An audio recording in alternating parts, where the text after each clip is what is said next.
Here is a look at a neighborhood in Tucson, Arizona, and it's right here against the mountains, and it's really pretty to see this area here all the way at the edge of town.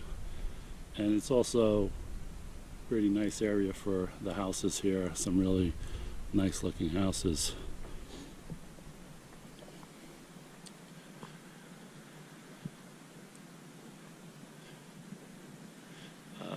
Being in the desert is very different from me.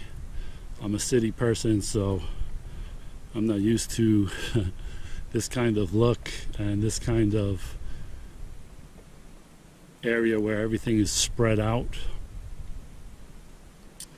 And Tucson is a really kind of wide open area, and if you want to drive from one side of town to the other, it could take you half an hour, maybe even more. And even though it's not a huge city, I think it's about 500,000 people. So I'm not used to that. I like going out my house and walking a block or two to the stores and whatnot. It's definitely not like that over here, at least in this type of area. But I gotta say that one of the things I like about coming to Tucson is the mountains, because where I live in Florida, there are no mountains, there's no hills, there's not even a speed bump, I think. It's totally flat, and so you don't get that kind of perspective of how big everything is when you look at it. And you know, you look at these mountains and you feel small, and you look at the mountains on the other side of town and you see how far away that is and how big they are. I don't know how many miles that is across, but it's definitely way more than you can see in Florida.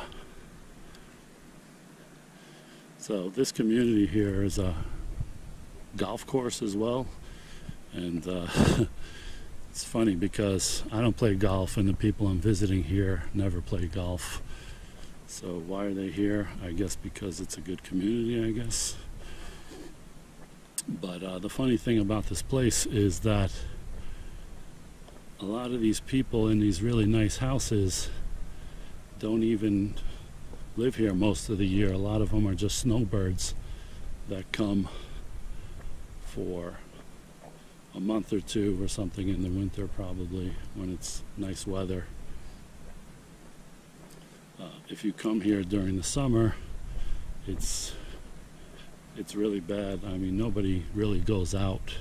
Everything is, you have to drive everywhere because it's way too hot, and it's actually a little dangerous because if you're out walking around, you can get dehydrated really easily. That almost happened to me the first time I was here. I was out and about with my friend, and she told me to drink something. It was August, and I told her I wasn't thirsty, and she said drink something anyway, and we went to like a 7-Eleven and got like a big soda. And once I took one sip, I couldn't stop drinking because I was really thirsty and I just didn't realize it. So it could really sneak up on you out here. But right now it's December, so the weather is like 70 degrees in the daytime, really nice. But even so, desert, I don't really think it's for me. I really like more of the greenery that you see in the Northeast or the South, like Florida, stuff like that. And the other thing is, this really is the desert, and those are mountains with all kinds of wild animals around here. And so when you're going out and about, you may be running into javelinas, which are like wild pigs that, you know, can be dangerous, do attack people and their dogs and cats and stuff. Of course, you have scorpions. Sometimes you gotta check your shoes before you put them on because they like to hide in places like that. There are even snakes, rattlesnakes, What else? And also, just on my visit here, apparently there's a mountain lion in the area that's been prowling around right around my neighbor's the neighbor's backyard, and actually tried to eat their cat, and the homeowner fought with the mountain lion to pull their cat out of the mountain lion's jaw, which is probably not a smart thing to do, but in this case, you know, the mountain lion didn't attack her, but ultimately killed the cat. And then there was another case of a dog being attacked by maybe the mountain lion or maybe a bobcat or something. So this really is the Wild West, I guess, which to me, I don't know, it's kind of not a good thought that you may be coming home at night or step out your door and there's a wild javelina or a rattlesnake or, God forbid, a mountain cat or something like that, mountain lion. I'd rather take my chances in the city.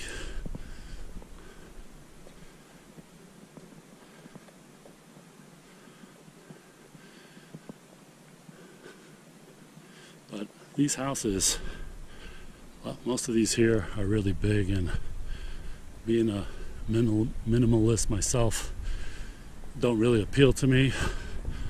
Not that I could afford them, I can't, but I wouldn't want to have one of these 4,000 or 5,000 square foot houses that you have to maintain, especially if you're not here for 9-10 months out of the year.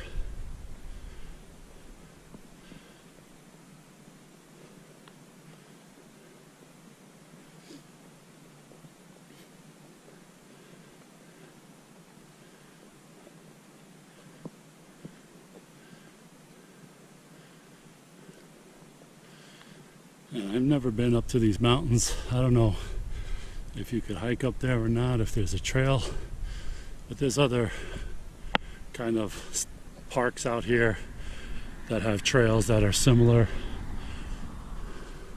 so you can do that. And I've done that once or twice, and even on those trails they say beware of mountain lions, so not a fun thing to think about if you're hiking and out of breath like I am right now and worry about if a mountain lion's gonna jump out at you.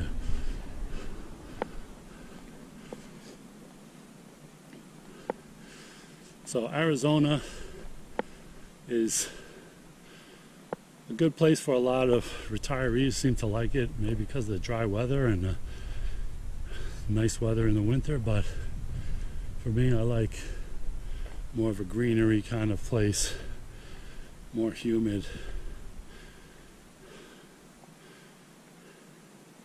So this is not my ideal place. To me, my ideal place is someplace that has some mountains, which Florida doesn't, some beaches, which Florida does, cheap cost of living, Florida kind of does,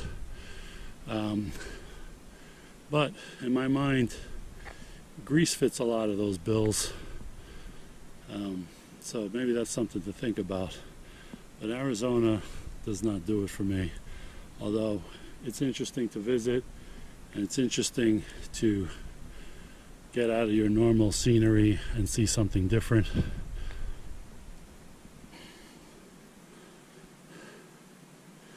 But the perfect place, there is none, because every person has a different perfect place. So somebody might like the mountains but not like the heat, so they're looking at places like Switzerland or something like that. The only thing you could do is get out there and check out a bunch of different places and see what you like and see what you don't like. And you cannot do that by reading a blog or doing a YouTube video. You have to go there yourself and see. How you doing? Any mountain lion sightings? No, but he was spotted this morning on top of the house in one of the residents. Around here? Yeah, right there off of Mission and Valdosta Drive. So far, I've heard just the cat it killed, and maybe a bobcat might have killed a dog. I don't know if it was the mountain lion or not. We don't know. So it's just 2 incidents so far? Actually, of animals getting... 4 now. There was another sighting of the mountain lion on Los Leones Drive right near the resident's house. But I mean, did it attack any dog or cat? No, just seeing it. People walking by, and they're not afraid. Oh no, this guy. They attacked this cat, and after the lady grabbed the cat out of his mouth, yeah, he just kind of walked away and hung out there. Like, he didn't run or nothing like that. They just moseyed on. Like, no, this is the mountain lion. I wonder if that's the same one that. My friends took Jeff. a picture of it. And it has a long tail. It's not a bobcat. It has a long tail, so it's a real mountain lion. Yeah, Game and Fish. I've been in contact with Game and Fish, so I just sent another report to them. They got to do something with this guy. Are they going to come out here and... They're supposed to. What happens if somebody sees it and shoots it? Could they get in trouble? Apparently, possibly, yeah, because you're shooting a weapon in the area. Oh, because of the area, not because it's a mountain lion. Yeah, because of it, you can't shoot a gun in here. Yeah. Right, okay, I understand. Yeah. But yeah, I told the guy, get somebody up here to get this thing caught. Because either that, it's not going to last very long. Yeah. It's getting used to. Afraid to walk. It's getting used to. I'm telling you, when I walk out at night, I grab a big rock in my hand and I put my torch on my phone, and I'm looking for those eyes to, reflect. They're sneaky too, man. Yeah. All right, man. Take care. Thank you. As soon as I hear, we'll send you those down. All right. Thank you. Wow, I got some good footage on some breaking news on the mountain lion on the loose. Yeah, so that's the kind of things that I worry about, and like I tell my friends who live over here, that I don't trust wild animals. I would rather walk through the most dangerous city at 3 o'clock in the morning with $100 bills taped all over me than to walk in some area where some irrational predator might be around, whether that's in the mountains where mountain lions are, or in some shark infested waters where a shark might just take a bite out of you just to see what you are. Me and wild animals don't mix, and so hopefully they catch this mountain lion before he does any more damage to anybody's pets or actually even people. So that's the kind of things that also, to me, makes a place like this not a perfect place. Makes it a place that I would rather not spend all my time when I have to worry about something like that being this close to the mountains. So that's a look at Tucson, Arizona, and a community up in the mountains here, and the type of things that you have to deal with, and the pluses and the minuses. And Tucson may be a good area for some people, and you don't have to live in the mountains. If you live in the city, you're not really going to have that problem. You might have some scorpions or a few snakes or something like that, but you're not going to have mountain lions running through your neighborhood. So don't write off Tucson completely if you like this type of climate and area, and look, the mountains and everything like that, and the dry heat. So I hope you liked this video. I hope it was informative for people that are interested in this area. And if you like this area, leave me a comment. If you don't like this area and you wouldn't live here, leave me a comment and let me know what the perfect area is for you. So thank you for watching. Please subscribe if you haven't done so already. Thank you.